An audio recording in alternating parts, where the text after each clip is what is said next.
हरे कृष्णा। भागवत गीता 7.20।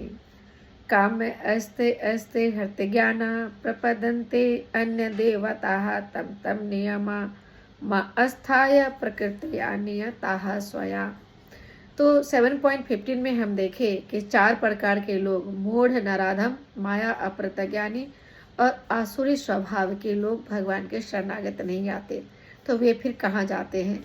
तो भगवान इस श्लोक के माध्यम से कह रहे हैं कि जिनकी बुद्धि भौतिक इच्छाओं के द्वारा मारी जाती है वे देवताओं के शरण में जाते हैं और अपने अपने स्वभाव के अनुसार पूजा में विशेष विधि विधानों का पालन करते हैं।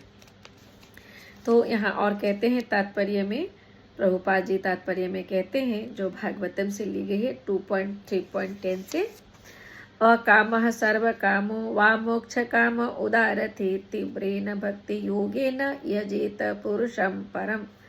जो अल्पज्ञ है तथा जिन्होंने अपनी आध्यात्मिक चेतना खो दी है, जो भौतिक इच्छाओं की अविलंब पूर्ति के लिए, अविलंब अर्थात शीघ्र पूर्ति के लिए देवताओं के शरण में जाते हैं, सामान्यतः ऐसे लोग भगवान के शरण में नहीं जाते क्योंकि वे निम्नतर गुणों वाले होते हैं।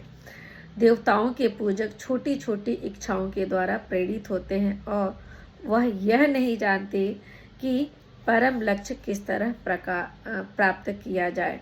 किंतु भगवत भक्त ऐसा कभी नहीं करते, ऐसा कभी पथभ्रष्ट नहीं होते, क्योंकि वैदिक साहित्य में विभिन्न उद्देश्यों के लिए भिन्न भिन्न देवताओं का पूजा का विधान है। अतः जो भगवत भक्त नहीं है वे सोचते हैं कि देवता कुछ कार्यों के लिए भगवान से श्रेष्ठ है, किंतु शुद्ध भक्त जानता है कि भगवान कृष्ण ही सबका स्वामी है।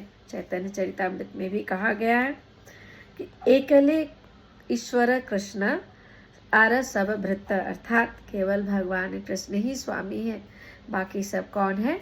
सेवक है।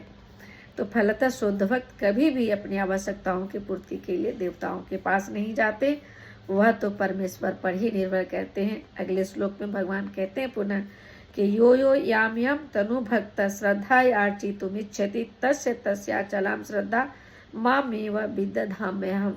तो कहते हैं भगवान, मैं प्रत्येक जीव के हृदय में परमात्मा स्वरूप में स्थित हूँ।